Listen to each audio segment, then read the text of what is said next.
Sunspot update, July 26, 2026, 8 a.m. here in Scottsdale, Arizona. This is a current look at the sunspots we have on the Earth-facing side of the solar disk. And this week has been another very quiet week on the sun. All the flaring has been in the C-class range.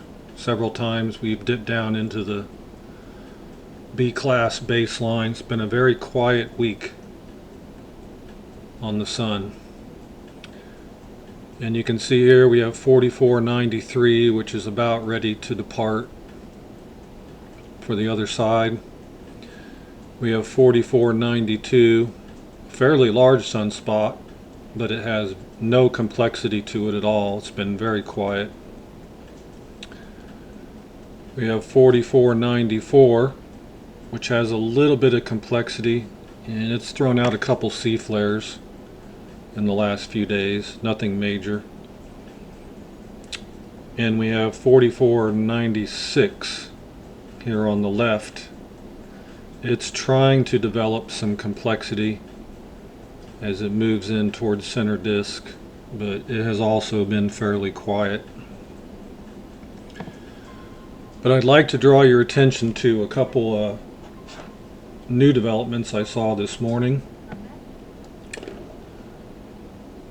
Right here in center disk,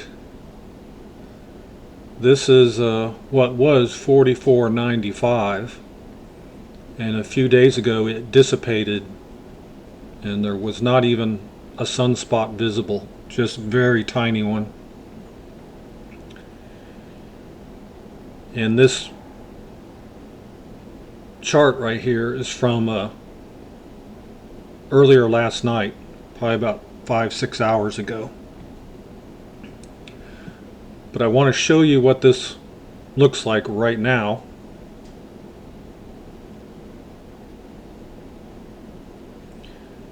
And you can see the difference. I'll go back and forth. There's right now. We're looking right here in the center of the screen. And there's a few hours ago. And I'll go back. This right here now is what has happened to 4495. And as we zoom in and take a look, it has exploded in the last maybe 2 or 3 hours with small but very many sunspots. We can look at the actual sunspot count right here. It's gone from 1 sunspot to 1, 2, 3, 4, 5, 6. We'll call it 6 sunspots. Very small, but that shows you how fast things can develop on the sun. So we need to watch this area. It's already thrown out a couple C flares just in the last few hours. And then over here, just to the left of 4496, right before I made this video, here's 4496.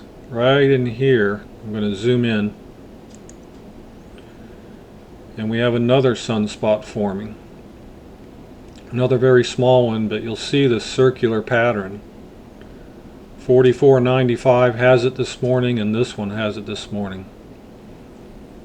So these two areas we'll have to watch to see if they develop a little more today and Monday, and see if they lead into any kind of a stronger flare potential. They're growing very similar to how 4493 grew last week, and of course that exploded right here in the middle with that circular pattern. But after that it really didn't do much. It went all the way across the disk and is about ready to disappear. But these sunspots that fire up in that circular pattern, they can dissipate quickly or they can grow tremendously fast, so we'll have to see what happens in the coming week.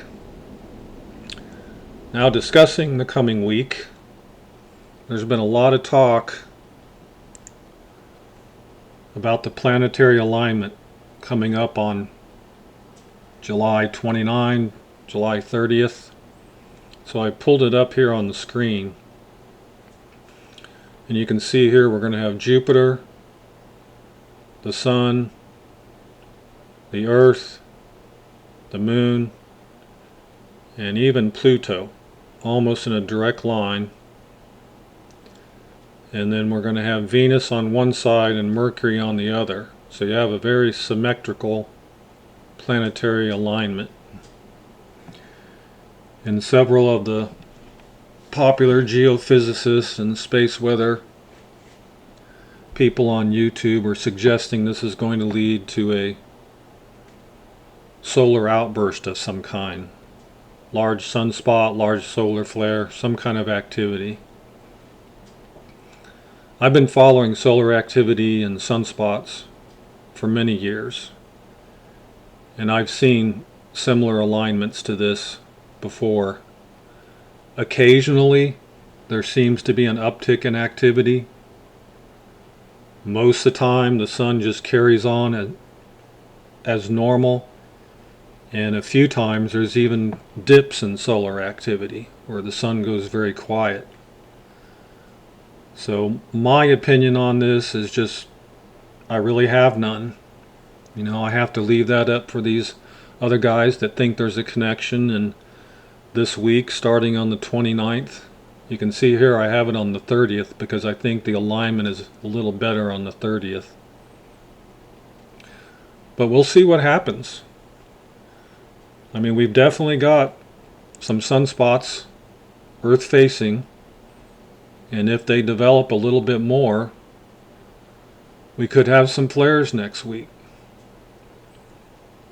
But I'm not going to look at a planetary alignment and try and make a call that there's going to be a major solar uptick.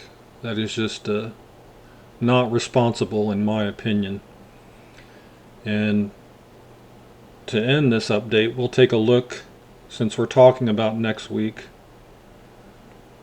we'll take a look at the far side of the sun. And you'll look up here on the upper right, and we've got a fairly large sunspot that's going to be turning into view here probably later today or early tomorrow morning. We'll get to see it cresting the limb. And obviously it's got some potential. We have no idea about the complexity of it. But other than that, except for a few small sunspot regions here, there is nothing on the other side of the sun except this one spot that we'll see here in a day that makes next week look very active at all. So it's going to have to be this spot or the existing ones that we have on the Earth-facing side. So today, keep your eye on 4495. See if it develops anymore. And as we get into next week, and if there's some developments I think need attention, I will be back with another update. Everybody have a great Sunday and a great next week.